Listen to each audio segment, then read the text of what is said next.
दोस्तों मेरा प्रणाम स्वीकार करें और चलिए कहानी की ओर। बहुत पुराने समय की बात है, जब धरती पर रजवाड़ों का रुतबा हुआ करता था। राजाओं का न्याय ही कानून होता था। उसी काल में दक्षिण दिशा की ओर बसा था एक भव्य नगर, कांची। ये नगर सिर्फ अपने सुंदर मंदिरों, विशाल महलों और कलाओं के लिए ही नहीं, बल्कि यहाँ के राजा सूर्य प्रताप के लिए भी मशहूर था। सूर्य प्रताप बहुत ही तेजस्वी राजा थे, ऊंची कदकाठी, शांत चेहरा। वो न सिर्फ शक्तिशाली राजा थे, बल्कि प्रजा को अपने बच्चों की तरह मानते थे। उनकी न्यायप्रियता और सजगता की मिसालें दूर दूर तक दी जाती थी। लेकिन जो बात इस राज को और भी खास बनाती थी, वो था उनका मंत्री वीरभद्र। नाम के अनुरूप वो वीर भी था और बुद्धिमान भी। राजा सूर्य प्रताप के हर फैसले में वीरभद्र की सलाह शामिल होती थी। प्रजा को लगता जैसे ये दोनों सिर्फ राजा मंत्री नहीं, बल्कि दो भाई हैं जो एक दूसरे के बिना अधूरे हैं। वीरभद्र की बुद्धिमानी, उसकी रोचक बातों और तर्कों की वजह से कई बार बड़ी से बड़ी समस्याएं पल भर में हल हो जाती थी। और जब दरबार में गंभीरता छा जाती तो वही वीरभद्र अपनी हाजिर जवाबी से ऐसा रंग भर देता कि राजा ठहाके लगाने पर मजबूर हो जाते। राजा सूर्य प्रताप की एक और आदत थी जो उन्हें और खास बनाती। वो रात में साधारण वेशभूषा में नगर की गलियों में घूमते थे, जैसे कोई आम इंसान हो, ताकि वो अपनी प्रजा के असली हालात देख सकें। उन्हें न तो सोने का सिंहासन आकर्षित करता था और न ही शाही भोज। उन्हें चाहिए थी लोगों की भलाई और ऐसा न्याय जो वीरभद्र की सलाह और अपनी आंखों से देखी प्रजा की दशा में मिलती थी। एक दोपहर के समय, जब दरबार में कोई बड़ा मामला नहीं चल रहा था, राजा ने मुस्कुराते हुए वीरभद्र से कहा, मंत्रीवर, जब आप मेरे सामने होते हो, दिन बहुत अच्छा बीतता है। बातें भी होती हैं, सलाह भी मिलती है और हंसी भी आती है।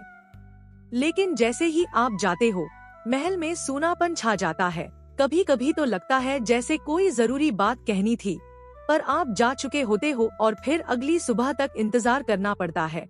राजा की बात सुनकर मंत्री वीरभद्र मुस्कुराए और विनम्र लहजे में बोले, महाराज, मैं तो आपकी आज्ञा मिलते ही दौड़ता चला आता हूँ। बस आपकी आवाज आने की देर होती है। राजा ने जोर से हंसते हुए कहा, हाँ, बात तो सही है, लेकिन तुम्हारा घर इस महल से बहुत दूर है। यही कारण है कि जब हमें तुम्हारी जरूरत होती है तो तुम्हें आने में वक्त लग जाता है। वीरभद्र ने थोड़ा मायूस होकर सिर झुकाया और बोले, तो फिर इसका कोई उपाय हो सकता है क्या महाराज? राजा ने तुरंत आंखों में चमक भरते हुए कहा, उपाय है मंत्रीवर, और बहुत ही बढ़िया उपाय। वीरभद्र चौंके और उत्सुक होकर बोले, कैसा उपाय महाराज? राजा ने मुस्कुराते हुए कहा, हम तुम्हारा घर अपने महल के बिल्कुल पास बनवा देते हैं। ऐसा महल जो तुम्हारे ज्ञान और सेवा के योग्य हो। फिर देखो, जब भी मन किया तुमसे मिलने चला आया करूँगा और तुम भी बिना देरी के मेरे पास पहुँच जाओगे। इतना कहते ही राजा ने मानो सपना दिखा दिया हो, जहाँ राजा और मंत्री साथ बैठकर राज की बातें कर रहे हों, हंसी ठहाकों के बीच राज्य की योजनाएं बन रही हों। लेकिन वीरभद्र ने गहरी सांस ली, फिर बिल्कुल शांत आवाज में कहा, नहीं महाराज, ये उचित नहीं होगा। राजा थोड़ा हैरान हुए, क्यों मंत्रीवर? तब वीरभद्र ने नजरें झुकाकर जवाब दिया, स्वामी और सेवक के बीच अगर दूरी ना रहे तो सम्मान और मर्यादा भी धीरे धीरे मिटने लगती है। कभी कभी नजदीकी से वो बात खो जाती है जो रिश्ते की नींव होती है। और फिर जब अंतर नहीं रहेगा तो शब्दों के अर्थ भी बदल सकते हैं, और जाने अनजाने में कहीं कोई अनर्थ ना हो जाए महाराज। राजा सूर्य प्रताप ने मंत्री वीरभद्र की बात को थोड़ा हंसते हुए टाल दिया और बोले, अरे मंत्री जी, आप बेवजह शंका में डूब जाते हो। हमारा आपसे जुड़ाव कोई दरबार की मर्यादा या दूरी से कम नहीं होगा। हमें बस आपकी संगत अच्छी लगती है, और जब आप दूर जाते हो तो महल सुनसान लगने लगता है। आप हमारे मित्र हो, सलाहकार हो, और अब तो अपने जैसे ही लगते हो। राजा की बातों में सच्चा स्नेह था, और उस दिन पहली बार वीरभद्र ने कोई उत्तर नहीं दिया, बस एक धीमी सी मुस्कान के साथ सिर झुका दिया। और फिर कुछ ही महीनों में महल के पास एक और भव्य इमारत खड़ी हो गई, मंत्री वीरभद्र का नया निवास। संगमरमर की सफेद दीवारें, खंभों पर उकेरी गई कथाओं की मूर्तियां और चारों ओर लताओं से सजी बगिया। ये भवन जितना सुंदर था उतना ही शांत भी। ऐसा लगता था जैसे राजभवन की छाया में कोई तपस्वी कुटिया बन गई हो। हाँ, बात तो सही है, लेकिन तुम्हारा घर इस महल से बहुत दूर है। यही कारण है कि जब हमें तुम्हारी जरूरत होती है तो तुम्हें आने में वक्त लग जाता है। वीरभद्र ने थोड़ा मायूस होकर सिर झुकाया और बोले, तो फिर इसका कोई उपाय हो सकता है क्या महाराज? राजा ने तुरंत आंखों में चमक भरते हुए कहा, उपाय है मंत्रीवर, और बहुत ही बढ़िया उपाय। वीरभद्र चौंके और उत्सुक होकर बोले, कैसा उपाय महाराज? राजा ने मुस्कुराते हुए कहा, हम तुम्हारा घर अपने महल के बिल्कुल पास बनवा देते हैं। ऐसा महल जो तुम्हारे ज्ञान और सेवा के योग्य हो। फिर देखो, जब भी मन किया तुमसे मिलने चला आया करूँगा और तुम भी बिना देरी के मेरे पास पहुँच जाओगे। इतना कहते ही राजा ने मानो सपना दिखा दिया हो, जहाँ राजा और मंत्री साथ बैठकर राज की बातें कर रहे हों, हंसी ठहाकों के बीच राज्य की योजनाएं बन रही हों। लेकिन वीरभद्र ने गहरी सांस ली, फिर बिल्कुल शांत आवाज में कहा, नहीं महाराज, ये उचित नहीं होगा। राजा थोड़ा हैरान हुए, क्यों मंत्रीवर? तब वीरभद्र ने नजरें झुकाकर जवाब दिया, स्वामी और सेवक के बीच अगर दूरी ना रहे तो सम्मान और मर्यादा भी धीरे धीरे मिटने लगती है। कभी कभी नजदीकी से वो बात खो जाती है जो रिश्ते की नींव होती है, और फिर जब अंतर नहीं रहेगा तो शब्दों के अर्थ भी बदल सकते हैं, और जाने अनजाने में कहीं कोई अनर्थ ना हो जाए महाराज। राजा सूर्य प्रताप ने मंत्री वीरभद्र की बात को थोड़ा हंसते हुए टाल दिया और बोले, अरे मंत्री जी, आप बेवजह शंका में डूब जाते हो। हमारा आपसे जुड़ाव कोई दरबार की मर्यादा या दूरी से कम नहीं होगा। हमें बस आपकी संगत अच्छी लगती है, और जब आप दूर जाते हो तो महल सुनसान लगने लगता है। आप हमारे मित्र हो, सलाहकार हो, और अब तो अपने जैसे ही लगते हो। राजा की बातों में सच्चा स्नेह था, और उस दिन पहली बार वीरभद्र ने कोई उत्तर नहीं दिया, बस एक धीमी सी मुस्कान के साथ सिर झुका दिया। और फिर कुछ ही महीनों में महल के पास एक और भव्य इमारत खड़ी हो गई, मंत्री वीरभद्र का नया निवास। संगमरमर की सफेद दीवारें, खंभों पर उकेरी गई कथाओं की मूर्तियां और चारों ओर लताओं से सजी बगिया। ये भवन जितना सुंदर था उतना ही शांत भी। ऐसा लगता था जैसे राजभवन की छाया में कोई तपस्वी कुटिया बन गई हो। राजा खुश थे, मंत्री संयमित। महल में रौनक बढ़ी, पर किसे पता था कि विधाता ने इस सुख की डगर पर एक अजीब मोड़ पहले से लिख रखा है। एक सुबह की बात है, बड़ी ही शांत, भीनी भीनी हवा फिजा में चमेली और मोगरे की खुशबू घोल रही थी। आकाश में बादल ऐसे बिखरे थे जैसे किसी चित्रकार ने कूची से सफेद रुई तैराई हो। सूर्य देव कभी बादलों के पीछे छिपते, कभी झलक दिखाते, जैसे कोई छोटा बच्चा लुकाछिपी खेल रहा हो।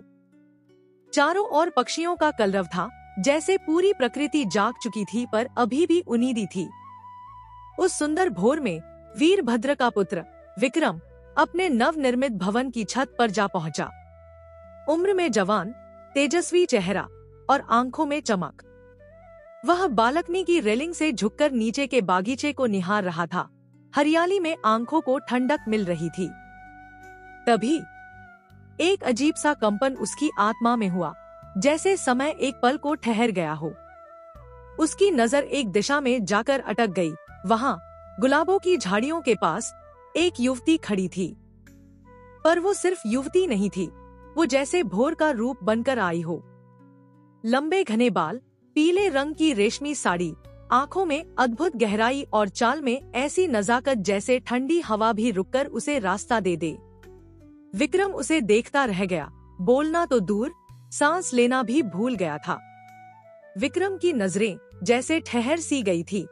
धूप की नरम किरणें उस ओर से आ रही थी जहां राजमहल की छत दिखाई देती थी, और ठीक वहीं पर सफेद कमल जैसे चेहरे वाली एक सुंदर स्त्री दोनों हथेलियों से सूर्य को जल अर्पित कर रही थी।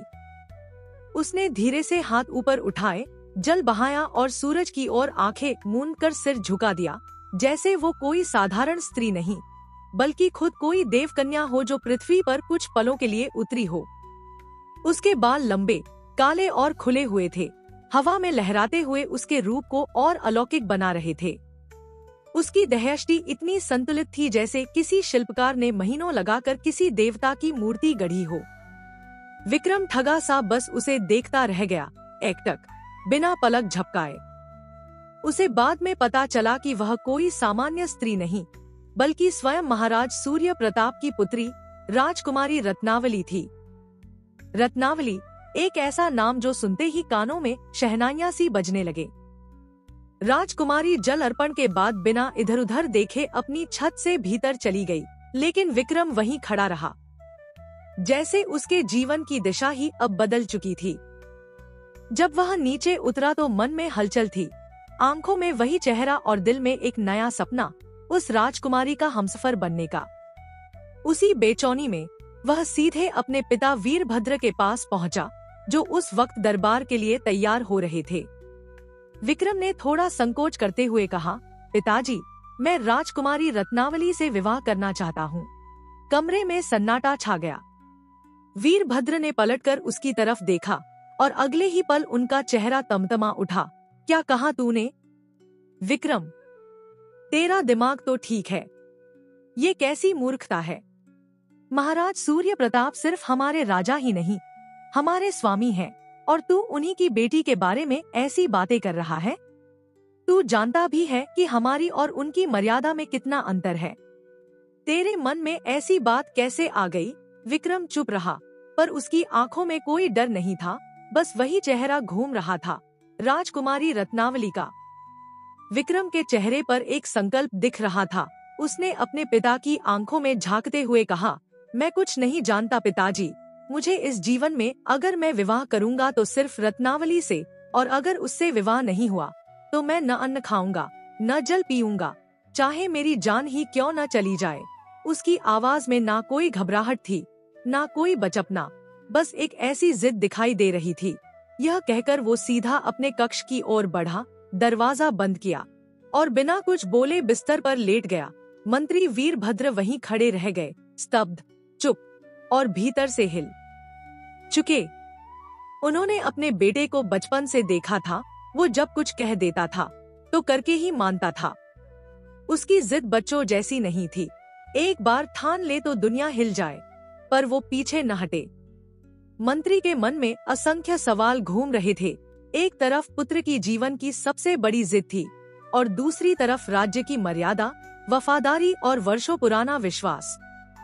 वो कैसे जा सकते थे महाराज के पास और कह सकते थे कि उनका बेटा उनके जिगर के टुकड़े से विवाह करना चाहता है? ये सिर्फ प्रस्ताव नहीं था, ये एक चुनौती थी उस संतुलन की जो राजा और मंत्री के रिश्ते को अब तक संभाले हुए था। मंत्री वीरभद्र को अपने पुत्र विक्रम की जिद की गहराई अच्छे से मालूम थी। वो जान चुके थे कि यह कोई बाल सुलभ हठ नहीं, बल्कि उसका प्रण था। आवाज धीमी हो गई, महाराज, विक्रम ने आपकी पुत्री राजकुमारी रत्नावली को देखा था, बस एक बार, लेकिन उस एक पल ने जैसे उसका जीवन बदल दिया। अब वो कहता है कि विवाह करेगा तो सिर्फ रत्नावली से, और अगर वो विवाह नहीं हुआ तो वो जल तक नहीं पिएगा। उसके चेहरे पर वो हट है जिसे मैं पहचानता हूँ महाराज। वो जान दे देगा पर पीछे नहीं हटेगा। यह कहते कहते मंत्री का स्वर टूट गया और आंखों से आंसू बह निकले। दरबार में कुछ क्षण के लिए एकदम शांति छा गई, जैसे समय थम गया हो। राजा ने गहराई से सोचा। उनके चेहरे पर कोई गुस्सा नहीं था, बस एक सोच थी, गंभीर और दूरगामी। कुछ पल बाद उन्होंने सीधा कहा, ठीक है मंत्री जी, जाकर अपने बेटे से कहिए, अगर वो सच में राजकुमारी से विवाह करना चाहता है तो पहले हमें एक अजूबा दिखाए, ऐसा तमाशा जो इस राज्य ने पहले कभी ना देखा हो। मंत्री वीरभद्र ने कांपते स्वर में कहा, लेकिन महाराज, विक्रम को तो कोई अजूबा नहीं आता, वो कोई तमाशा दिखा ही नहीं सकता। उनकी आवाज में याचना थी, जैसे कोई पिता आखिरी उम्मीद भी टूटते देख रहा हो। लेकिन राजा सूर्य प्रताप की नजरों में कुछ और ही ठान चुका था। उन्होंने गहराई से मंत्री की ओर देखा और दृढ़ स्वर में बोले, तो फिर वो सीखे, चाहे जहाँ से सीखे, जैसे भी सीखे, लेकिन जब तक वो मुझे कोई अजूबा, कोई अनोखा तमाशा नहीं दिखाता, ऐसा जो इस दरबार ने पहले कभी ना देखा हो, तब तक रत्नावली का विवाह नहीं होगा। पर अगर वो दिखा देता है तो मैं अपने वचन से पीछे नहीं हटूंगा। आपके बेटे ने अगर वो चमत्कार किया तो मैं खुद उसका विवाह राजकुमारी से करवा दूंगा। मंत्री कुछ पल के लिए वहीं खड़े रह गए, जैसे मन ही मन उस बात को दोहरा रहे हों। और फिर उनकी आंखों में जो निराशा अब तक तैर रही थी, वो धीरे धीरे उम्मीद की एक हल्की सी किरण में बदलने लगी। उन्हें ऐसा लगा जैसे कोई डूबते को आखिरी सांस लेने का मौका मिल गया हो। हाँ, राह मुश्किल थी पर नामुमकिन नहीं। उन्होंने मन ही मन सोचा। राजा ने बात सुनी, समझी और रास्ता भी दिया। अब जो करना है वो विक्रम को करना है। राजा सूर्य प्रताप की बात सुनने के बाद मंत्री वीरभद्र कुछ क्षण चुप रहे। फिर उन्होंने गहरी सांस लेकर सिर झुकाया और बोले, महाराज, आपसे एक और निवेदन है। कृपा करके मुझे 1 महीने की छुट्टी दे दीजिए। कारण यह है कि न मुझे और न ही विक्रम को यह मालूम है कि अजूबा का तमाशा आखिर होता क्या है। न हमें ये कला आती है, न हमें यह पता है कि ये सिखाता कौन है और कहाँ मिलेगा वो व्यक्ति जो ऐसी कोई कला सिखा सके। फिर उन्होंने दोनों हाथ जोड़ लिए और उनके स्वर में एक कृतज्ञता गूंज उठी। महाराज, आपने मुझ पर बहुत बड़ा उपकार किया है। आपने मुझे एक ऐसी चट्टान के नीचे से निकाला है जो मेरे पूरे जीवन को कुचल सकती थी। आपने जो अवसर दिया है वो मेरे लिए जीवन दान जैसा है। अब कृपा करके मुझे यह एक और अवसर दे दीजिए, मुझे समय दीजिए ताकि मैं अपने बेटे को लेकर निकल सकूं। दुनिया के कोने कोने में ढूंढ सकूं कि कोई तो होगा जो ये अनोखा तमाशा सिखा सके। मेरा बेटा अब तक इस महल के बाहर की असली दुनिया से अनजान है, इसलिए मैं खुद उसके साथ जाऊंगा, उसे रास्ता दिखाऊंगा, उसकी रक्षा करूंगा और तब तक चैन की सांस नहीं लूंगा जब तक वो कला ना सीख ले जिससे उसके जीवन का सपना पूरा हो सके। राजा सूर्य प्रताप ने गंभीर स्वर में कहा, जाओ मंत्री जी, तुम्हें 1 महीने की छुट्टी दी जाती है, लेकिन शर्त वही रहेगी, जब तुम्हारा बेटा मुझे अजूबा का तमाशा दिखाएगा तभी मैं अपनी पुत्री रत्नावली का विवाह उसके साथ करूंगा, वरना नहीं। इन शब्दों के साथ जैसे दरबार की गूंज मंत्री वीरभद्र के दिल में उतर गई। वो प्रणाम कर वहां से लौटे, लेकिन अब उनके कदमों में हल्की सी गति थी, जैसे कोई उम्मीद की हल्की सी लौ सुलग उठी हो। जब वे अपने घर पहुँचे तो हवाओं में जैसे एक बोझिल चुप्पी लटक रही थी और घर की दीवारें कुछ कहने को बेचैन। मंत्री की पत्नी सिर झुकाए चुपचाप बैठी थी, चेहरा उदासी से बुझा हुआ, और विक्रम अन्नजल त्याग कर कोप भवन के एक कोने में लेटा हुआ था। जैसे ही मंत्री भीतर आए, घर में सन्नाटे के बीच हलचल सी दौड़ गई। पत्नी ने आगे बढ़कर पूछा, क्या हुआ? क्या कहा महाराज ने? मंत्री ने सब कुछ बताया। राजा की शर्त, अजूबे की मांग और 1 महीने का समय। कुछ पल की चुप्पी के बाद कमरे के एक कोने से एक आवाज गूंजी, पिताजी, आप चिंता ना करें। चाहे मुझे धरती के आखिरी छोर तक क्यों न जाना पड़े, मैं अजूबा का तमाशा सीख कर ही लौटूंगा, और अब घर पर वापस तभी लौटूंगा। विक्रम और मंत्री ने गठरी में अनाज, सूखे मेवे, कुछ सिक्के, औषधियाँ, कपड़े और जरूरी सामान बांधे। घोड़े तैयार किए गए और फिर एक सवेरे सूरज की पहली किरण के साथ पिता पुत्र घर की देहरी लांघकर एक अनजानी यात्रा पर निकल पड़े। वो यात्रा जिसमें मंजिल का कोई नाम नहीं था, सिर्फ एक उम्मीद थी कि कहीं कोई होगा जो उन्हें अजूबा का तमाशा सिखा सके। हर नगर, हर कस्बा, हर सराय में वे रुके। सुबह घोड़ों पर सवार होकर दोनों अलग अलग दिशाओं में निकलते, नगर का चप्पा चप्पा छान मारते, किसी मंदिर के पुजारी से पूछते, किसी वटवृक्ष के नीचे बैठे बूढ़े फकीर से बातचीत करते, कभी किसी मेला घाट में कोई जादूगर दिखाई देता तो उसके पास भी जा पहुंचते, लेकिन हर बार निराशा ही हाथ लगती। दिन बीतते गए, मौसम बदलते गए, धूल भरे रास्ते, पहाड़ी दर्रे, घने जंगल, वीरान घाटियां, हर जगह उन्होंने अपने सवाल का पीछा किया, लेकिन जवाब नहीं मिला। एक दिन जब सूर्य धीरे धीरे ढल रहा था और घोड़ों की चाल भी थकी सी हो चुकी थी, तब एक पेड़ के नीचे विश्राम करते हुए मंत्री वीरभद्र ने अपने बेटे की ओर देखा। उनके चेहरे पर थकावट साफ झलक रही थी, शरीर अब साथ नहीं दे रहा था और आंखों में वर्षों की चिंता उतर आई थी। उन्होंने धीमी आवाज में कहा, बेटा, अब लगता है मेरा शरीर जवाब दे रहा है। हमने नगर देखे, जंगल देखे, पर्वत लांघे, अब कोई कोना बाकी नहीं बचा जहां हमने ना ढूंढा हो।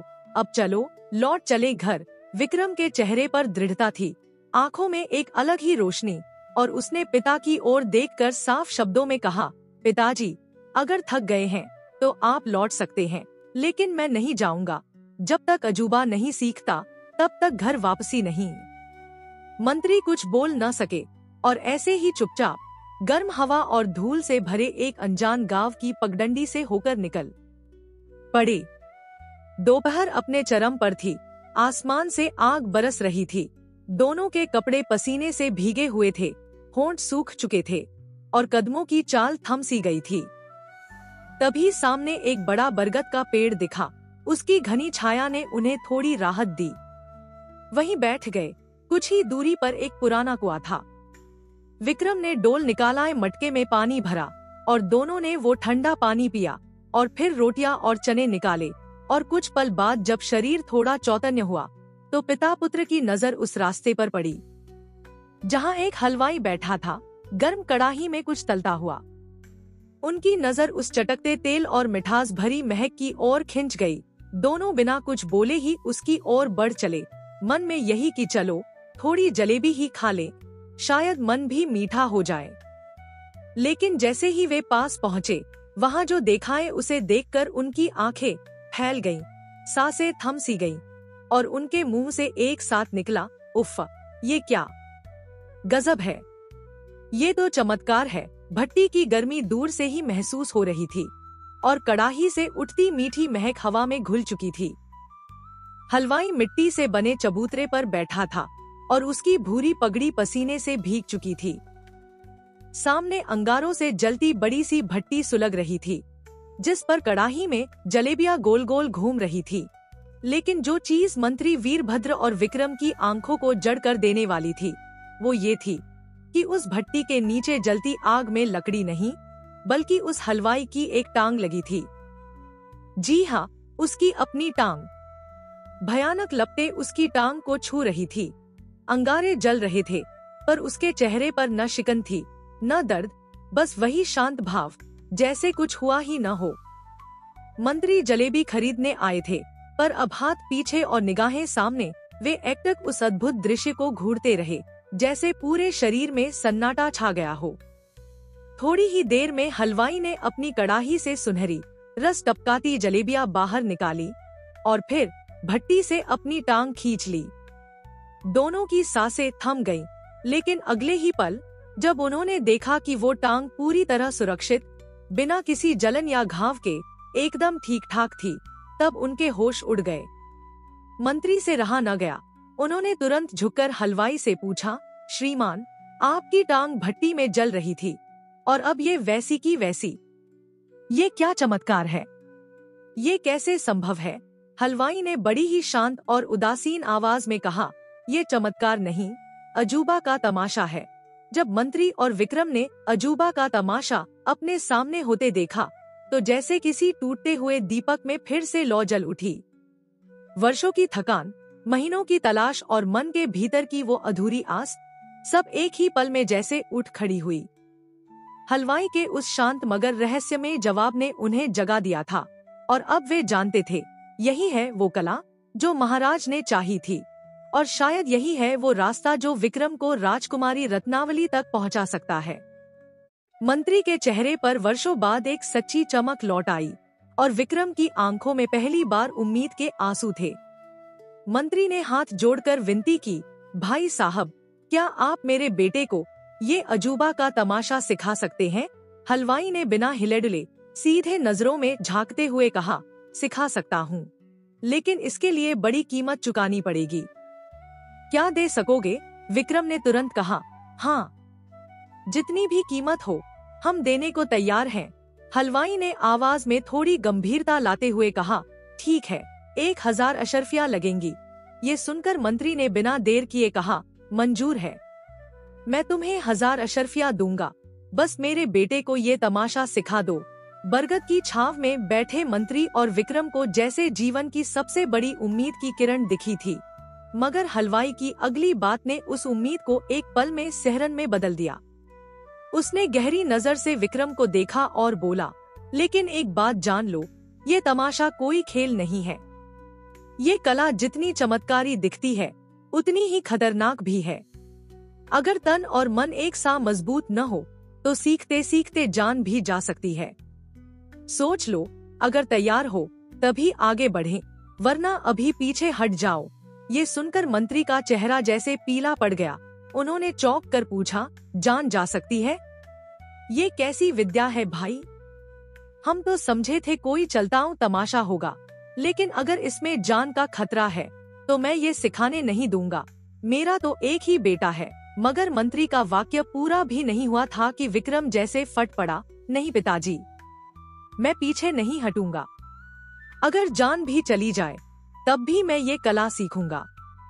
आपने खुद कहा था कि बिना अजूबे के महाराज राजकुमारी से विवाह की इजाजत नहीं देंगे, और अब जब मौका आया है तो डरकर पीछे कैसे हट सकते हैं?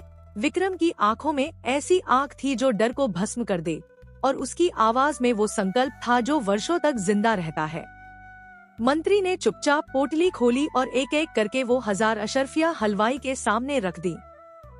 मंत्री ने फिर पूछा, ये विद्या कितने दिन में सिखा दोगे? हलवाई ने उसी ठंडी आवाज में जवाब दिया, पूरा 1 महीना लगेगा, और हर दिन तुम्हारे बेटे की परीक्षा होगी, शरीर की भी, आत्मा की भी। मंत्री ने अपने बेटे विक्रम से कहा, सुन बेटा, 1 महीने बाद ठीक इसी पेड़ के नीचे, इसी जगह पर मुझे मिलना। सुन बेटा, 1 महीने बाद ठीक इसी पेड़ के नीचे, इसी जगह पर मुझे मिलना। देखना मैं तुझे पहचान न पाऊं, ऐसा न हो। उनके स्वर में उम्मीद भी थी, चिंता भी, और एक पिता का वो भाव जो अपने बच्चे को किसी अनजान दुनिया की ओर अकेले भेजते हुए भीतर से टूट भी रहा था। मंत्री भारी मन से वहां से रवाना हो गए, पीछे मुड़े बिना। और उधर हलवाई बिना कुछ बोले विक्रम को साथ लिए चल पड़ा। चलिए आपको चलते हैं। दूसरी ओर जहां चहल पहल भरे पुराने मोहल्ले की ओर खिसकता है, जहां छोटी सी बच्ची माया अपने 5-6 साथियों के साथ मिट्टी में लाइनें खींचकर गंगा जमुना का खेल खेल रही थी। धूप में तपती जमीन पर बने बड़े बड़े खाने, बच्चों की चिल्लाहट, और कभी हंसी तो कभी बहस की आवाजें, पूरा दृश्य एक अलग ही जीवन रस से भरा हुआ था। तभी झगड़ा हो गया। नीटू नाम का एक 8 साल का नटखट बच्चा कुछ नियम तोड़ बैठा। माया ने गुस्से में उसका कान पकड़ते हुए जोर से कहा, अरे ये नीटू है ना, पक्का बेईमान है। और फिर मुस्कुराते हुए बोली, है तो छोटा, पर शरारत देखो, पूरा खेल बिगाड़ देता है हर बार। ये तो एकदम शैतानी का पुतला है। गांव की गलियों में जहां एक और बच्चों की किलकारियां गूंजती थी, वहीं दूसरी ओर एक घर ऐसा भी था जिसकी दीवारें जैसे किसी अनकहे रहस्य की गवाही देती थी। वो था हरिचरण का घर। माया अब 18-19 बरस की हो चुकी थी। लंबी सधी चाल, चेहरे पर हल्की सी चंचल मुस्कान, और आंखों में बचपन से उठे जीवन के थपेड़ों की परछाइयां। उसकी माँ का देहांत तब हो गया था जब माया गोद में थी, और तब से हरिचरण ने ही उसे पाला। लेकिन वो पिता जो कभी एक स्नेही हाथ रखता, अब खुद रहस्य का जीवंत प्रतीक बन चुका था। नाम तो उसका हरिचरण था, पर मोहल्ले में लोग उसे सिर्फ हलवाई कहकर बुलाते थे, क्योंकि उसने कभी खोया जलेबी बेची थी। लेकिन असल में उसका पेशा अब मिठाई नहीं, कुछ और ही बन चुका था। वो आदमी जो दिन में गुमसुम रहता, रात को निकल पड़ता था श्मशानों की ओर, कभी नदी किनारे किसी टीले पर बैठा कुछ बुदबुदाता, तो कभी किसी पुरानी हवेली के आसपास घूमता दिख जाता। लोग कहते वो मसान साधता है, किसी ने उसे अधजली चिता के पास बैठे देखा था, तो किसी ने कहा कि वो तंत्रकला में पारंगत हो चुका है। उस मोहल्ले में उसका नाम लेने की हिम्मत किसी की नहीं थी। झगड़ा हो भी जाए तो लोग चुपचाप सह लेते, क्योंकि जो हलवाई रात को श्मशान में बैठता है उससे कौन पंगा ले। माया जो अकेली घर में कभी रह नहीं पाती थी, वो दिन भर मोहल्ले के बच्चों के साथ खेलती रहती, कभी गिल्ली डंडा, कभी गंगा जमुना, तो कभी छुपन छुपाई। लेकिन उसके खेलों में भी एक खालीपन रहता, एक हल्की सी बेचैनी, जैसे वो खुद को हंसी में छुपाने की कोशिश करती हो। माया अब उम्र के उस मोड़ पर खड़ी थी जहां बचपन की चंचलता और जवानी की गहराई एक दूसरे से टकरा रही थी। मोहल्ले की औरतें अक्सर उसके बारे में कानाफूसी करती, इतनी बड़ी लड़की और बच्चों के साथ कंचे गिटे खेल रही है, मगर माया की जिंदगी में उसे टोकने वाला कोई था ही नहीं। उसकी माँ बहुत पहले चली गई थी और बाप हरिचरण अब कोई साधारण पिता नहीं, बल्कि रहस्यमय तांत्रिक बन चुका था, जो खुद हर वक्त किसी और ही दुनिया में डूबा रहता था। ऐसे में माया को किसी ने रोका नहीं, टोका नहीं, और इसी आजादी में उसका बचपन अब तक टिका हुआ था, जैसे कोई जिद्दी बच्चा जो जाने से इनकार कर रहा हो। पर इस मासूम खेल के बीच एक नई हलचल शुरू हो चुकी थी। उसका मन अब धीरे धीरे किसी अनजाने एहसास से भरने लगा था। अब नीटू की बेईमानी पर गुस्सा नहीं आता था, चीकू की शिकायतें सुनकर मुस्कान नहीं आती थी, बल्कि जब सब बच्चे खेल में उलझे रहते, माया की आंखें अक्सर किसी दूर खड़े राजसी युवक की कल्पना में खो जाती। एक राजकुमार जो सफेद घोड़े पर सवार होकर दूर कहीं से आया हो, जिसके चेहरे पर वीरता और आंखों में करुणा हो, उसी की कल्पना अब उसके भीतर नए रंग भर रही थी। उसकी सांसों में कभी कभी अजीब सी मिठास भर जाती, जैसे कोई गीत बिना बोले उसके अंदर बज रहा हो। वह खुद नहीं समझ पा रही थी कि ये बदलाव क्या है, क्यों है, मगर हर रोज जब वो अपने घुंघराले बालों को सुलझाती, जब आईने में खुद को निहारती, तो उसकी मुस्कान थोड़ी गहरी हो जाती और मन में कहीं वो अनदेखा राजकुमार और भी पास चला आता। माया के जीवन में वो समय आ गया था जब उसके मासूम सखा नीटू, चीपू और गोलू चुपचाप एक दूसरे से हैरानी में पूछते, अरे देखो दीदी को क्या हो गया। कभी जो माया सबसे ज्यादा हंसती खेलती थी, अब अक्सर किसी अदृश्य सोच में डूबी रहती। उसकी आंखें दूर कहीं देख रही होती, जहां हकीकत नहीं, कल्पना की दुनिया बसी थी, वही दुनिया जहां एक राजकुमार घोड़े पर सवार होकर आ रहा होता। लेकिन जैसे ही कोई नीटू जोर से हंसता या कोई बच्चा उसका ध्यान भंग करता, माया एक झटके में कल्पना से हकीकत पर लौटती और कहती, धत्त, बिल्कुल बंदरों जैसे हो गए हो तुम लोग, और किसी के सिर पर चपत लगाकर सबको दौड़ा लेती। उसका बाप हरिचरण, जो अब सिर्फ हलवाई नहीं, तांत्रिक के रूप में जाना जाने लगा था, उसकी इन बातों की परवाह नहीं करता था। बाहर की दुनिया से उसका कोई वास्ता नहीं था। दिन रात भट्टी, मंत्र, राख और रहस्यमय तामझाम में डूबा हरिचरण जब थक कर घर आता, तो कभी कभी माया की ओर देखता और तब उसकी आंखों में अलग ही चमक होती। वह बेटी को अपने पास बिठाता और तंत्र मंत्र की रहस्यमय विद्या में उसे धीरे धीरे पारंगत करता। बचपन से लेकर अब तक माया वही सीखती आ रही थी, भट्टी की आग को निहारना, मंत्रों की लय को पहचानना, राख में छुपे संकेतों को पढ़ना। वह खेल खेल में वो सब सीख गई थी जो कोई उम्रदराज साधक भी बरसों में न सीख पाए। अब उसका मन बच्चों के खेल से भर गया था। एक दिन जब नीटू ने फिर से खेल में चालाकी की, तो माया ने गुस्से में ललकार कर कहा, खेल में इतनी बेईमानी थोड़े होती है। चलो अब खेल खत्म। और वहीं जमीन पर खींची गई रेखाएं, जिनमें कभी उसका बचपन कूदता फांदता था, अब उसे बेकार सी लगने लगी थी। दोपहर की धूप अब ढलान पर थी। गांव की गलियों में सुनहरी किरणें पेड़ों से छनकर जमीन पर नरम सी चादर बिछा रही थी। माया आंगन में खड़ी थी जब उसने दूर से अपने बापू को आते देखा, लेकिन आज कुछ अलग था। बापू अकेले नहीं थे। उनके पीछे एक घोड़ा धीरे धीरे बढ़ रहा था और उस घोड़े की रास थामे कोई युवक चला आ रहा था, सीधा, सौम्य, सजीला, जैसे माया के सपनों से निकलकर यथार्थ की धरती पर उतर आया हो। माया की आंखें उस अजनबी चेहरे पर टिक गईं। उसकी चाल, उसका तेज, उसके चेहरे की गंभीर मुस्कान, हर चीज वैसी ही थी जैसी उसने अपनी कल्पनाओं में एक राजकुमार के लिए देखी थी। उसका दिल धड़क उठा, धीरे नहीं, बहुत तेज, जैसे भीतर कोई नगाड़ा बज उठा हो। वह उस घोड़े वाले को देखती रही जैसे वक्त थम गया हो। तभी हलवाई की भारी आवाज ने उसका ध्यान तोड़ा। माया, वह चौंकी, एक पल को हड़बड़ा गई। बापू ने आगे कहा, देखो, इसके रहने का इंतजाम कर दो। ये 1 महीने तक यहीं रहेगा। माया का दिल एक पल को जैसे रुक गया, और फिर उस वाक्य के आखिरी हिस्से पर जैसे उसके कानों में किसी ने शहद घोल दिया हो। 1 महीने तक यही रहेगा। 1 महीना। उसकी आंखों में चमक आ गई, मन में कोई मधुर राग बजने लगा। उसने मुस्कुरा कर जवाब दिया, ठीक है बापू, और भीतर चली गई। पर उसके कदम जमीन पर थे ही नहीं।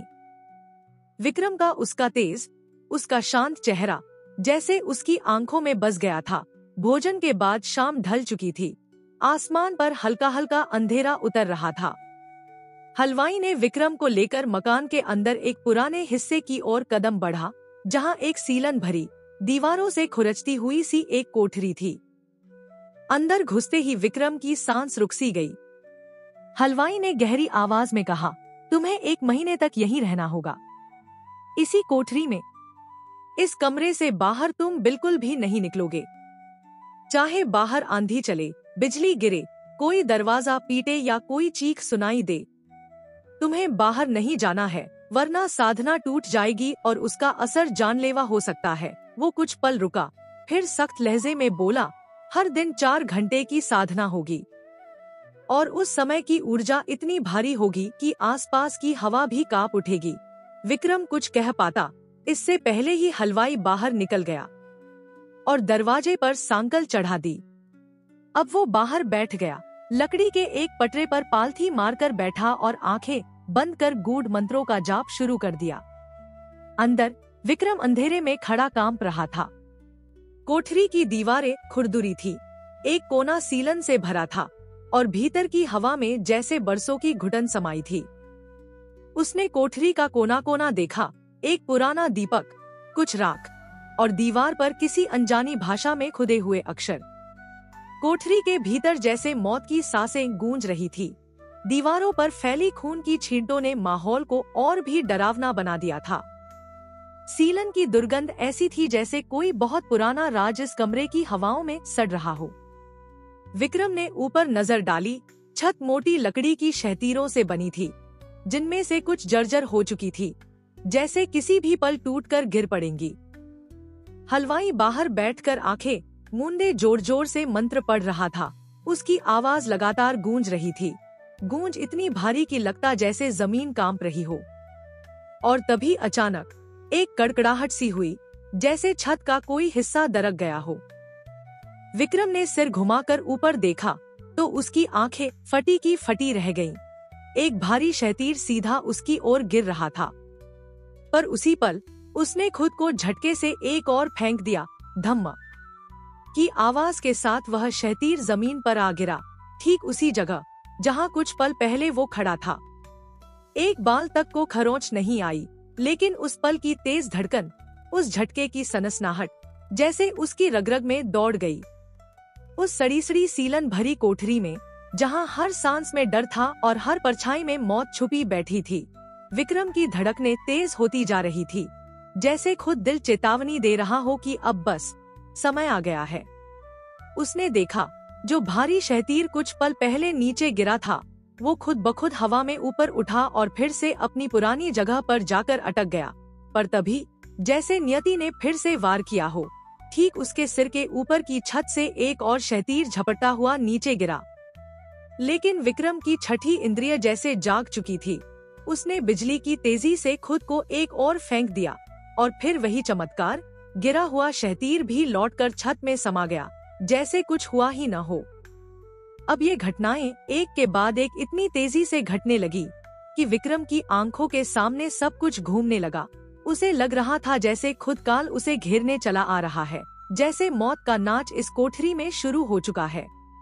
भय और थकान के उस चरम क्षण में उसने आंखें मूंदी और सबसे पहले अपने माता पिता को याद किया। फिर उसकी आंखों के सामने राजकुमारी रत्नावली का चेहरा तैर गया, उसकी मुस्कान, उसकी आंखों की वो चमक, जैसे सब अंतिम बार दिखने आया हो। और फिर वह ईश्वर को पुकारने ही वाला था कि तभी एक कोमल, रहस्यमय आवाज आई, इतनी धीमी, इतनी मीठी, जैसे किसी देवी की फुसफुसाहट। विक्रम ने चौंक कर देखा, पूर्व दिशा की दीवार पर एक पुरानी तस्वीर धीरे धीरे हिल रही थी, और फिर उसी से निकली वो आवाज गूंजी, सुनो, इधर आओ। भयानक अंधेरे, डरावनी दीवारों और मौत के साए से जूझते उस पल में जब विक्रम को लगा था कि अब कोई राह नहीं बची, तभी उस सन्नाटे में अचानक एक मीठी कोयल जैसी आवाज गूंजी। सुन रहे हो? जल्दी करो वरना जान से हाथ धो बैठोगे। विक्रम ने चौंक कर देखा। जिस पुरानी हिलती तस्वीर पर उसकी निगाहें कुछ देर पहले अटकी थी, वो अब पूरी तरह एक तरफ सरक चुकी थी और उसके पीछे खुलती थी एक छोटी सी खिड़की। खिड़की में चांद जैसी चमकती आंखें और एक बेहद खूबसूरत चेहरा दिखाई दिया जो उसकी तरफ इशारा कर रहा था। ये कौन है और ये यहाँ कैसे? इतने सवाल उसके मन में दौड़े, लेकिन वक्त सोचने का नहीं था। आवाज फिर आई, जल्दी करो। और बिना किसी देरी के विक्रम ने एक छलांग में उस खिड़की से भीतर कदम रखा। वह जिस कमरे में पहुंचा वह कोठरी के विपरीत था, हवादार, बड़ा, साफ और किसी अमीर की कोठी जैसा भव्य। खिड़की बंद हुई, तस्वीर दोबारा अपनी जगह पर आ गई और सब कुछ वैसा ही हो गया जैसा पहले था। सामने खड़ी थी वही लड़की जिसने उसकी जान बचाई थी, हलवाई की बेटी माया। विक्रम उसे देखते ही ठिठक गया और माया ने सीधे उसकी आंखों में झांकते हुए कहा, जानते हो, मेरे बापू किसी को कोई विद्या नहीं सिखाते, वो तो बस लोगों से पैसे ऐंठते हैं और फिर उन्हें मार देते हैं। देखो जरा इन दीवारों को, ये जो खून के निशान हैं, ये सब उसी के करतूत हैं। विक्रम की आंखें उस लड़की के सौंदर्य से ठहर गई थी। उसकी सांसें जैसे अटक गई थी और उसका मन उलझ गया था। इतनी सुंदर लड़की और इतने भयानक कामों के बीच कोई तालमेल हो सकता है भला? खुद को रोक नहीं पाया वो और एकदम से पूछ बैठा, तुम भी इन हत्याओं में शामिल हो? इतनी सुंदर और फिर भी ऐसी निर्मम। माया की आंखों में पहले तो हल्की सी मुस्कान तैर गई, जैसे किसी ने उसके सौंदर्य की तारीफ कर दी हो, लेकिन उसी पल हत्यारी शब्द उसके दिल में तीर की तरह चुभा। उसकी आंखें भर आईं और बहुत ही धीमे कांपते स्वर में वो बोली, मेरा है ही कौन इस दुनिया में? माँ बचपन में ही चली गई और बापू को तो जैसे मुझसे कोई मतलब ही नहीं। बस तंत्र मंत्र, साधना, अजीब लोगों से मिलना, मेरे लिए कभी वक्त ही नहीं रहा उनके पास। बाकी सब मुझसे डरते हैं, कोई दोस्त नहीं, कोई सहेली नहीं। बच्चे ही हैं मेरे साथी, लेकिन जब मैं उनके साथ खेलती हूँ तो लोग हंसते हैं, ताने मारते हैं। बचपन अब तक गया नहीं और जवानी आकर खड़ी हो गई है। और रही बात इन कामों की, तो मुझे बापू का कोई काम पसंद नहीं, लेकिन मेरे मना करने पर वो मुझे मारते थे। यह सुनते ही विक्रम को जैसे किसी ने भीतर से झकझोर दिया हो। उसे अपनी कही बात पर शर्म आई और उसने झुककर कहा, मुझे माफ कर दो, मुझे अंदाजा नहीं था कि तुम इतनी अकेली हो। तुमने तो मेरी जान बचाई है और मैं। माया ने अपने आंसू पोंछे, हल्की सी मुस्कान लौट आई उसके चेहरे पर और वह बोली, अब तुम बताओ, तुम यहाँ मौत के मुंह में क्यों चले आए? विक्रम ने करुण स्वर में कहा, प्रेम के कारण। माया यह सुनकर चौंक गई, उसकी आंखों में सवाल उठने लगे। प्रेम के कारण? कोई मरने भी आता है क्या? विक्रम की आंखों में एक चमक थी, उसकी आवाज अब भारी होती जा रही थी। हाँ, मैं राजकुमारी रत्नावली से प्रेम करता हूँ और उसके पिता राजा ने एक शर्त रख दी है, अगर मैं उन्हें अजूबा का तमाशा दिखा सका तभी वे अपनी बेटी का विवाह मुझसे करेंगे, और उसी की तलाश में मैं यहाँ तक आ गया।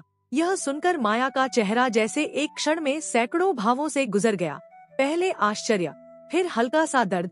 माया ने धीमी मगर गहरी आवाज में कहा, मेरे बापू से ये विद्या नहीं मिलेगी विक्रम, वो तुम्हें जिंदा नहीं छोड़ेगा, लेकिन मैं तुम्हें अजूबा का तमाशा सिखा दूंगी। विक्रम का दिल धड़क उठा, उसकी आंखें फैल गईं। तुम सिखाओगी? क्या तुम्हें यह विद्या आती है? माया ने एक गहरी सांस ली, जैसे अब तक छुपा हुआ कोई रहस्य पहली बार खुद जुबान तक आया हो। हाँ, मुझे आती है। बचपन से अब तक बापू ने जितनी भी विद्याएं सीखी सब मेरे अंदर भर दी हैं, बस एक खेल की तरह। पर अब वो ज्ञान मेरे भीतर जिंदा है। फिर उसकी आवाज कांपने लगी, आंखें झुक गईं। लेकिन अगर बापू को पता चल गया तो वो मुझे मार ही डालेगा, क्योंकि ये विद्या हम दोनों के सिवा किसी को नहीं आती। और अब जब मैंने तुम्हें इसे देने की ठानी है तो जान तो किसी की जाएगी ही। चांदनी रात की नरम चांदनी जब धरती पर फैली थी और आम के पेड़ों के नीचे माया ने विक्रम की आंखों में सीधे झांकते हुए वो बात कह दी जिसने विक्रम की आत्मा तक को झकझोर दिया। जैसे तुम अपने प्रेम के लिए ये विद्या सीख रहे हो, वैसे ही मैं भी तुमसे प्रेम करने लगी हूँ, और इसी शर्त पर मैं तुम्हें अजूबा का तमाशा सिखाऊंगी कि विद्या सीख लेने के बाद तुम मुझसे विवाह करोगे। एक क्षण को समय जैसे रुक गया। विक्रम भीतर ही भीतर टूट गया। उसे समझ नहीं आया कि वो क्या कहे। अगर इनकार करता तो वो विद्या कभी नहीं सीख पाता और उसका सपना राजकुमारी रत्नावली सब बिखर जाता, और अगर हाँ कहता तो उस मासूम लड़की के जीवन से बंध जाता जो उसके लिए जान तक जोखिम में डाल रही थी। थोड़ी देर चुप रहने के बाद विक्रम ने धीरे से सिर झुका दिया और कहा, मैं वादा करता हूँ, अगर मैं विद्या सीख जाऊँ तो तुम्हारा ही हो जाऊंगा। उस दिन से माया ने हर दिन जब हलवाई बाहर अपनी साधना और तंत्र क्रिया में व्यस्त रहता, विक्रम को छुपाकर तमाशे की हर कला सिखाई। उसकी आंखों में आंखें डालकर, शब्दों में प्रेम घोलकर वह उसकी दुनिया का हिस्सा बनती जा रही थी। फिर दोनों चुपचाप चौपड़ खेलते, हंसते, बातें करते, और धीरे धीरे उस वीरान अंधेरी कोठरी की दीवारें भी जैसे गुलाब की खुशबू से भरने लगी। माया की दुनिया अब वही थी विक्रम, और विक्रम की दुनिया अब सिर्फ अजूबा नहीं, माया की आंखों का उजाला भी थी। एक महीना कैसे बीत गया पता ही नहीं चला, और फिर आखिरी दिन आया। माया ने विक्रम को फिर उसी डरावनी कोठरी में उतार दिया ताकि हलवाई को शक न हो जैसे वो वहीं एक महीने से साधना में बैठा था। थोड़ी देर बाद हलवाई ने कोठरी का दरवाजा खोला और विक्रम को जिंदा मुस्कुराता देखकर जैसे उसका खून खौल गया। उसकी भौहें तन गईं, होंठ सूख गए, लेकिन अब कुछ कर भी नहीं सकता था। तीर कमान से निकल चुका था, अब तो सब खत्म हो चुका था। हार मानकर हलवाई ने विक्रम को बाहर निकाल लिया और वो रवाना हुआ। माया भी चुपचाप उसके पीछे पीछे आई और दरवाजे पर खड़े होकर धीमे से उसका वादा याद दिलाया। याद है ना? विक्रम ने पलटकर देखा। उसकी आंखों में एक चमक थी जिसमें प्यार, आदर और थोड़ा अपराध बोध भी था। उसने बस मुस्कुराकर सिर हिलाया और बिना कुछ बोले चल पड़ा। ठीक एक महीने बाद वही पुराना बरगद का पेड़, जहां मंत्री जी पहले से ही खड़े बेचैनी से किसी की राह देख रहे थे। तभी दूर से हलवाई आता दिखाई दिया और उसके साथ उनका बेटा विक्रम, बिल्कुल स्वस्थ, पूरी तरह सुरक्षित। मंत्री जी की आंखें भर आईं। वो दौड़कर विक्रम को गले लगा लेते हैं जैसे कोई खोई हुई दुनिया फिर से मिल गई हो। उन्होंने हलवाई को गहरी कृतज्ञता के साथ धन्यवाद दिया और मन ही मन राहत की सांस ली। हलवाई बिना कोई बात किए चुपचाप वहां से चला गया।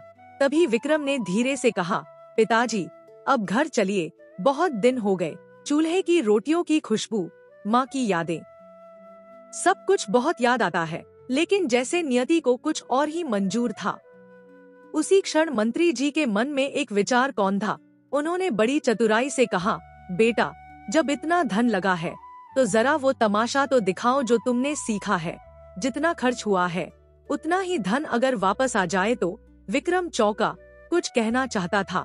पिताजी, यह विद्या कोई खेल नहीं, इसका अनुचित प्रयोग जानलेवा हो सकता है, मेरे प्राणों को संकट भी हो सकता है।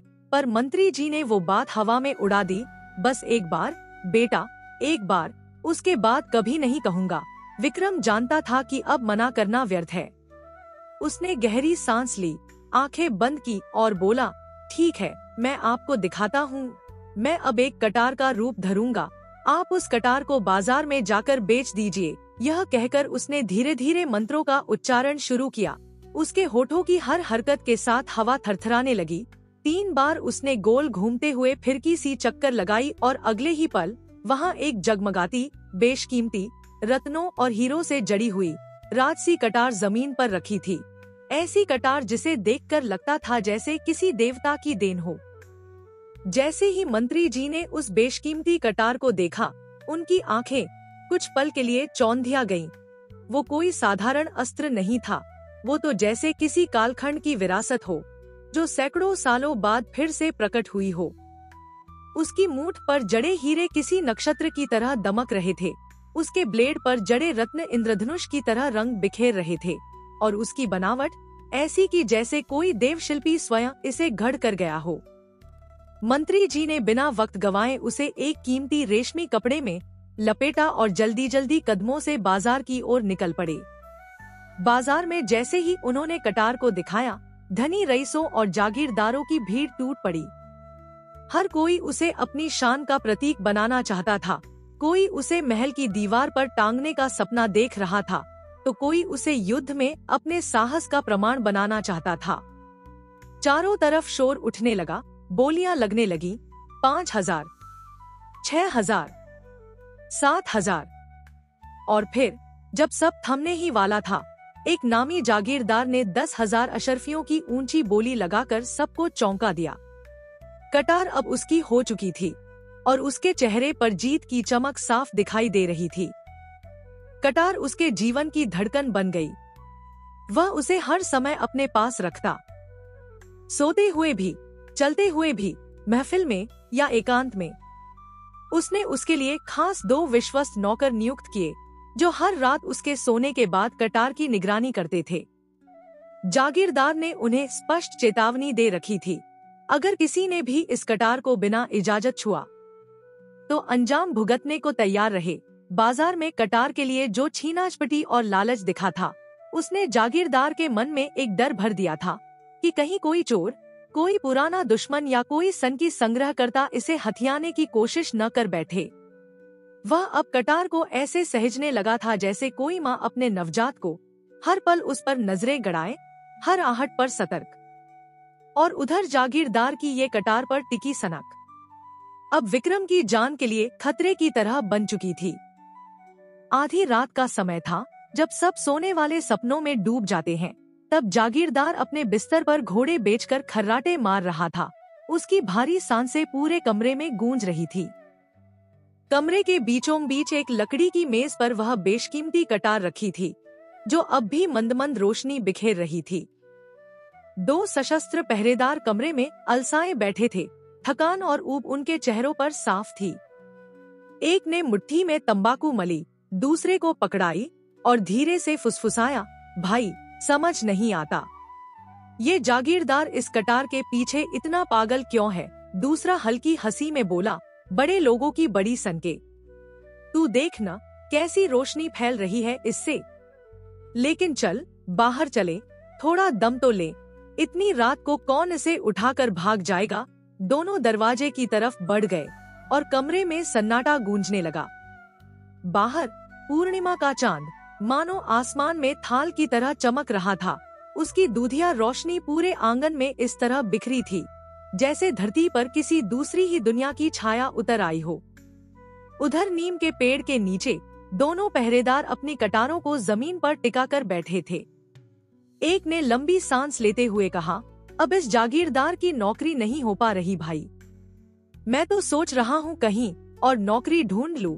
दूसरा जैसे पहले से ही उबल रहा था, फौरन बोला, हाँ रे, मगर जाने दे तब ना।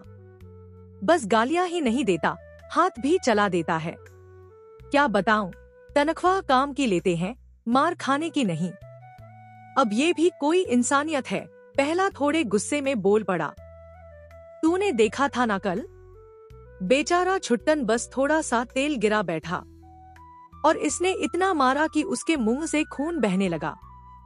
सब नौकर अब बस बहाने ढूंढ रहे हैं, किसी को चोट लग जाए, कोई बीमार पड़ जाए, मगर सीधे मुंह कह नहीं सकते कि नौकरी छोड़ना है, क्योंकि ये आदमी तो धरती के आखिरी कोने से भी पकड़ लाएगा, जाने ही नहीं देगा।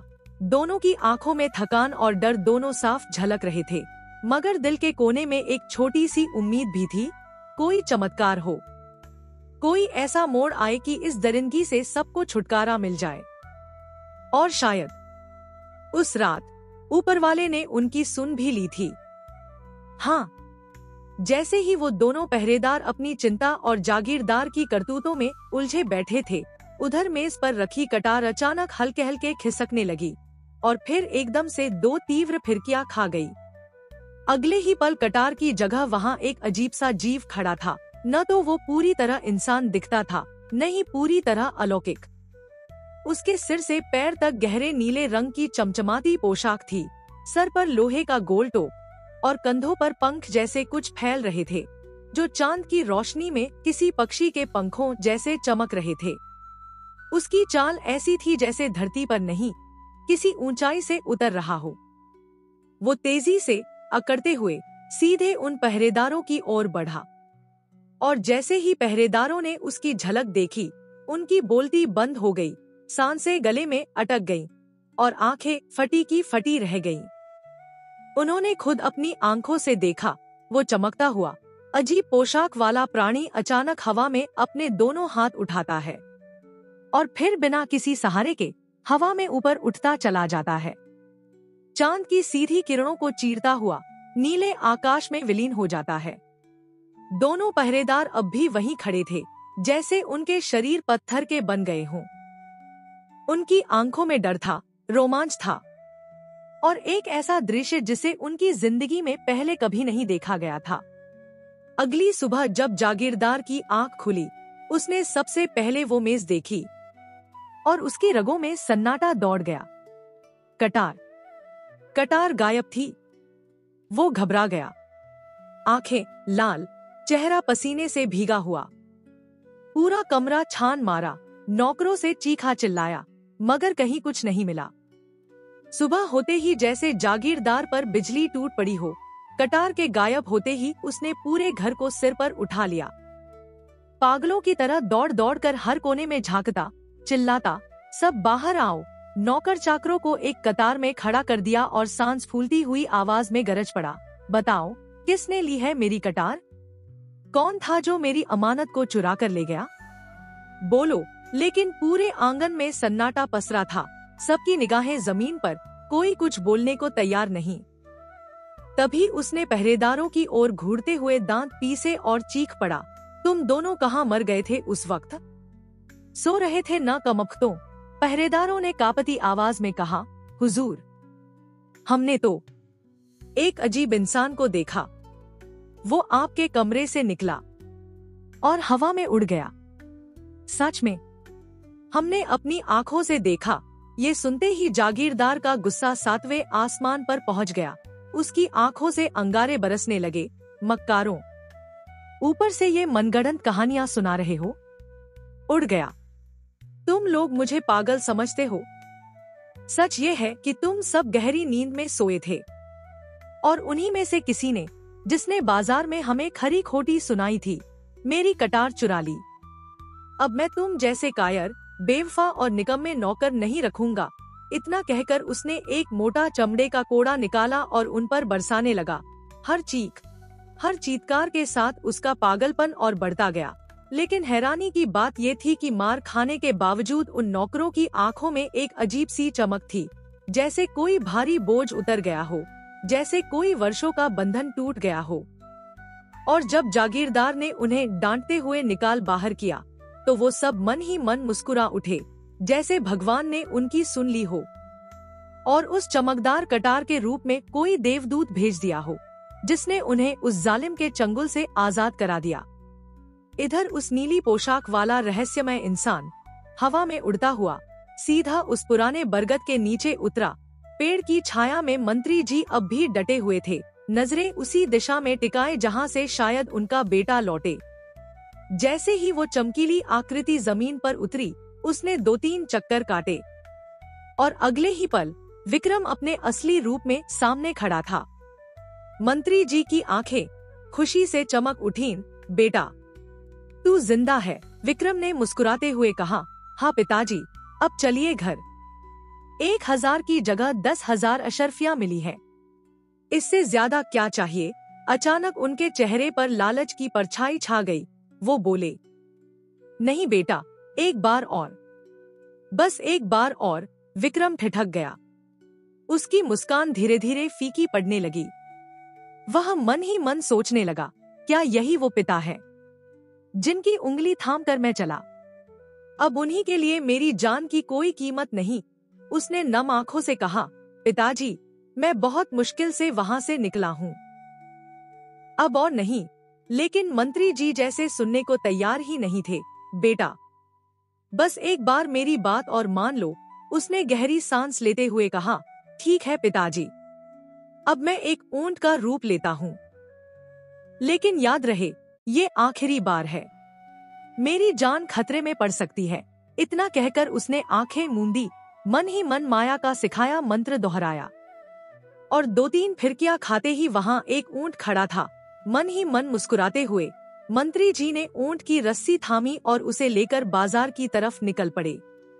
जैसे ही वो ऊंट लेकर भीड़ भरे बाजार में पहुंचे, वहां मौजूद लोगों की आंखें उस अद्भुत जीव पर जाकर ठहर गईं। ऊंट था भी कुछ ऐसा, ऊंचाई में अलग, रंग में चमकदार सुनहरा, चाल में ऐसा ठाठ कि जैसे राजाओं के महलों से सीधा उतरा हो। देखते ही देखते बाजार में खलबली मच गई। भीड़ मधुमक्खियों की तरह मंत्री जी के चारों ओर जमा हो गई। हर कोई उस ऊंट को देखने और खरीदने की चाह में आगे बढ़ने लगा। बोलियां लगने लगीं, हर कोई अपने अपने खजाने खोल रहा था। और तभी अचानक भीड़ को चीरता हुआ एक जाना पहचाना चेहरा सामने आया, वही सनकी जागीरदार।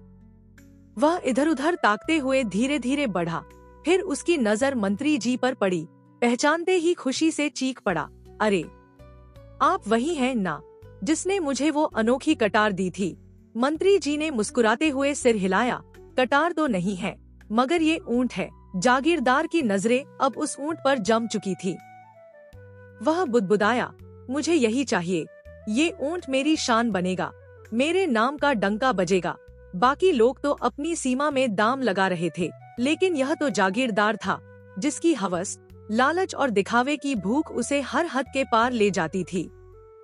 उसके लिए कीमत का कोई मतलब नहीं था, उसे तो बस नाम चाहिए था, ताकि हर कोई कहे कि वो है जागीरदार, जिसके पास सबसे बेशकीमती ऊंट है।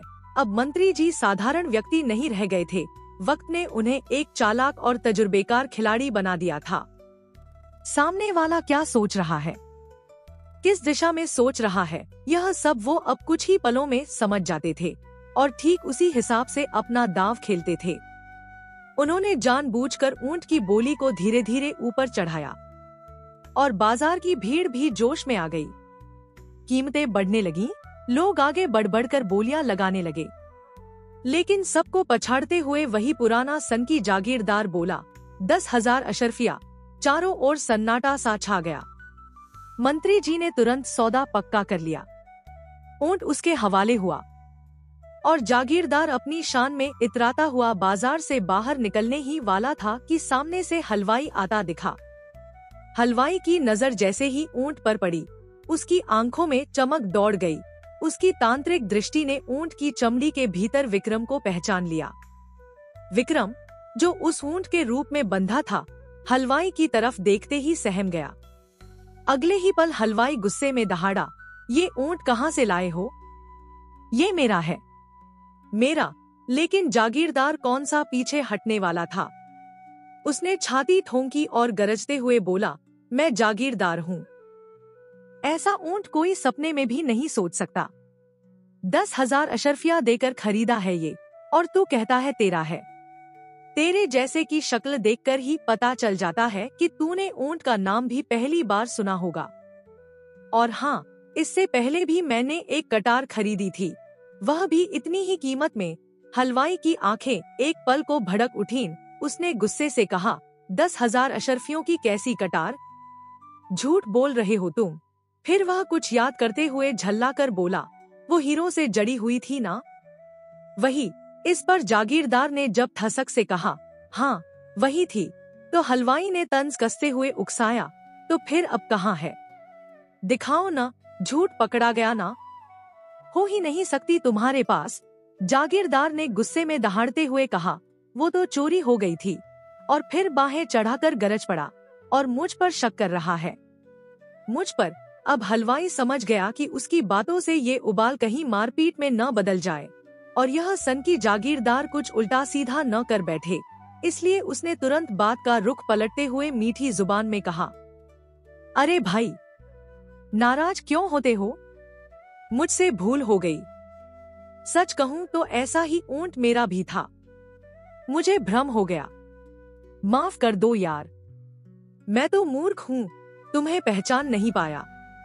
आपकी कीर्ति तो चारों दिशाओं में फैली हुई है, आपका नाम तो हर गलीनगर में गूंजता है। मैंने तो खुद आपके यशगान सुने हैं। अब हलवाई तो अभी अभी जागीरदार की बातों से जान पाया था कि ये कौन है, लेकिन उसकी इस चापलूसी से जागीरदार का उबलता गुस्सा मानो ठंडी फुहार से भीग गया हो, और अगले ही पल उसके चेहरे पर प्रसन्नता की लहर दौड़ गई। वह हलवाई को देखकर मुस्कुराया और जैसे ही हलवाई ने अपने ऊंट की व्यथा दोहराई, उसकी आंखें भर आईं। जागीरदार के मन में हलवाई के लिए सहानुभूति उमड़ने लगी। वो जो थोड़ी देर पहले गालियां दे रहा था, अब उसकी आंखों में करुणा थी। जागीरदार ने हलवाई के कंधे पर हाथ रखते हुए बड़ी करुणा से कहा, भाई रो मत, ये ऊंट तू मुझसे ले ले। मुझे तेरी ये हालत देखी नहीं जाती, मैं दूसरा ले लूंगा। वो आदमी है ही ऐसा, बार बार अजूबा चीजें ले आता है। हलवाई की आंखें गड़ गईं। कौन है वो आदमी, कैसा दिखता है? जागीरदार ने जो हुलिया बताया, हलवाई का माथा ठनका और उसके भीतर जैसे आग सुलग उठी। कमबख्त मंत्री और विक्रम, तुम दोनों ने तो इस विद्या का धंधा ही बना लिया है। अब देखो अंजाम क्या होता है। लेकिन ऊपर से वह मीठा बना रहा, बोला, भाई मैं तुझे 11,000 अशर्फिया दूंगा, बस ये ऊंट मुझे दे दे और मेरे साथ घर चल। जागीरदार की आंखों में लालच चमक उठा और सौदा हो गया। यह सब सुनकर ऊंट के रूप में खड़ा विक्रम अंदर तक कांप उठा। अब तो फिर से हलवाई के हाथ लग गया, मतलब सीधा मौत के मुंह में वापसी। हलवाई ऊंट को अपने घर ले गया और उसे आंगन में बांधकर जागीरदार को अशर्फिया देने निकल पड़ा। तभी माया किसी काम से बाहर आई और उसकी नजर जैसे ही ऊंट पर पड़ी, उसके चेहरे का रंग उड़ गया। सामने खड़ा ऊंट नहीं, उसे विक्रम दिख रहा था। उसकी रूह कांप गई। हे देव, ये फिर लौट आया, अब क्या होगा? माया ने झटपट चारों ओर देखा, कोई देख तो नहीं रहा था। फिर नीटू को बुलाया और कुछ रुपए उसकी हथेली में रखते हुए फुसफुसाई, सुनो, तुम सब बच्चे मिलकर इस ऊंट को तालाब पार ले जाओ, जहाँ कोई पकड़ न पाए। और हाँ, इन पैसों से जो मन करे खा लेना। बच्चों की तो जैसे दिवाली हो गई। वो खुशी से उछलते हुए ऊंट को खोलकर तालाब की ओर ले भागे। ऊंट भी जैसे जानता था कि यही उसका मौका है, सर पर दौड़ पड़ा, हवा से बातें करता हुआ, जिंदगी की ओर भागता हुआ। उधर माया घर के भीतर भागी। अब हलवाई को बातों में उलझाकर समय निकालना है। इधर हलवाई ने अशर्फिया देकर जैसे ही मुड़कर देखा, उसका माथा ठनक गया। अरे, ऊंट कहाँ गया? माया, ओ माया, तूने देखा क्या? माया सामने आ खड़ी हुई, मासूम बनती हुई। बापू, मैंने तो कुछ नहीं देखा। अभी आए हो, चलो पानी पी लो, खाना खा लो। पर हलवाई अब झांसे में आने वाला नहीं था। उसने उसे धक्का दिया और गली की ओर दौड़ पड़ा। माया भी पीछे पीछे भागी, दिल थाम कर, सांस रोक कर, और आगे नजारा दिखा। ऊंट और हलवाई के बीच की दूरी तेजी से घट रही थी। और तभी आखिरी पल में ऊंट छलांग लगाकर तालाब में कूद पड़ा। जैसे ही ऊंट ने तालाब में छलांग लगाकर मछली का रूप लिया, वैसे ही उसके पीछे पीछे हलवाई भी तालाब में कूद गया, क्योंकि इस बार उसे हर हाल में विक्रम को पकड़ना ही था। कुछ पल तो वह चारों ओर पानी में बेकाबू घूमता रहा, पर जब कुछ समझ न आया तो वह भी 2-3 गोल चक्कर खाकर पलटा और अगले ही क्षण एक बगुले में बदल गया। लंबी चोंच, लाल आंखें और खतरनाक इरादे लिए। फिर क्या था? तालाब की हर मछली का शिकार शुरू हो गया। एक एक करके सारी मछलियां उसके पेट में समा गईं, और अब बस 2-3 ही बची थी। तभी वो क्षण आया जब विक्रम, जो अब एक नीली सी चमकती मछली में बदला हुआ था, पानी से हवा की ओर उछला, 2-3 गोल चक्कर खाए और पलक झपकते ही एक कबूतर बन गया। उसके पंखों ने जैसे आसमान को चीर दिया हो। वो उड़ता चला गया। लेकिन हलवाई कहाँ पीछे रहने वाला था। उसने भी उसी पल पानी से छलांग मारी, हवा में पलटे खाए और बाज बन गया। और फिर शुरू हुई एक ऐसी दौड़ जो सिर्फ जान के लिए थी। कबूतर अपनी पूरी ताकत से उड़ रहा था, सांसें तेज, दिल की धड़कनें बेकाबू, हर पल बस यही डर कि अब खत्म हुआ। और पीछे बाज, जैसे मौत को पंख लग गए हों, पूरे वेग से उसे निगल जाने को दौड़ रहा था। ऊपर पूरा नीला गगन, न एक पेड़, न कोई छाव, न कोई छिपने की जगह, सिर्फ खुला आकाश। दोनों की उड़ान अब संघर्ष बन चुकी थी। कबूतर के लिए जिंदगी की आखिरी उम्मीद और बाज के लिए खुद के अहम की लड़ाई। लेकिन कुछ लड़ाइयाँ शरीर से नहीं, आत्मा से लड़ी जाती है, और कबूतर यानी विक्रम अब बिल्कुल थक चुका था। उसकी उड़ान अब लड़खड़ाने लगी थी, उसके पंख जवाब दे रहे थे, और उस आखिरी क्षण में जब लगा कि अब बाज उसकी गर्दन दबोच ही लेगा, विक्रम की आंखों में कांची नगर की तस्वीर उभर आई। वो नगर जहां उसका बचपन बीता, माँ की ममता मिली, जहां एक आम लड़का कभी राजा बनने का सपना देखता था, और उसी याद की शक्ति ने उसे अपने शहर की ओर मोड़ दिया। और फिर एक चमकती सी रेखा के साथ वो कांची नगर के आसमान में पहुंच गया। कबूतर अब अपने आखिरी सांसों के सहारे कांची नगर की हवाओं में डोल रहा था। उसकी पंखों में अब ताकत नहीं, मगर दिल में अभी भी एक उम्मीद थी। उसने ऊपर से उड़ते हुए जब अपने बचपन के महल की ओर देखा, तो उसके दिल में एक तड़प उठी, शायद आखिरी बार अपनी प्रेयसी का चेहरा देखने की, जिसे उसने वादा किया था कि लौट कर आएगा। वो नजरें खोज रही थी, कोई झरोखा, कोई बालकनी, कोई परछाई, पर वो नहीं दिखी। शायद किस्मत को कुछ और मंजूर था, लेकिन कहते हैं ना, सच्चा प्रेम कभी व्यर्थ नहीं जाता। उसी प्रेम की शक्ति, उसी अदृश्य जुड़ाव ने शायद उस उड़ते कबूतर की प्राण रक्षा की राह बना दी थी। अब वो महल के ऊपर बार बार चक्कर काट रहा था, और उसके पीछे वो खूंखार बाज भी हर चक्कर के साथ ज्यादा नजदीक आता जा रहा था। उस दिन महाराज सूर्य प्रताप ने अपना दरबार खुले उपवन में लगाया था। नीचे हरे मैदान में मंत्रीगण, सेनापति, महामंत्री सब विराजमान थे। पहरेदार कतारबद्ध होकर पहरा दे रहे थे, और बीच में एक ऊंचे सिंहासन पर महाराज स्वयं विराजमान थे। जनता की फरियादें सुनने का दौर चल रहा था। ठीक उसी समय हवा को चीरता हुआ कबूतर तेजी से नीचे गिरा। एक पल में उसने हवा में कलाबाजी खाई और पलक झपकते ही एक दमकता हुआ अनार बनकर महाराज के दोनों हाथों में आ गिरा। सब लोग स्तब्ध रह गए। महाराज भी चौंक कर बोले, लगता है भगवान ने मुझे कोई दिव्य फल सौंपा है। ऊपर देखा तो नीला आकाश बिल्कुल खाली था, लेकिन बाज की आंखों में आग जल रही थी। बाज समझ गया कि ये बाजी उसके हाथ से फिसल चुकी है, पर वो हार मानने वालों में से नहीं था। उसने तुरंत हवा में गोल चक्कर खाए और नीचे एक दीनहीन, थकामांदा, कपड़े से झांकता हुआ एक बूढ़ा भिखारी बनकर महल के मुख्य द्वार की ओर बढ़ा।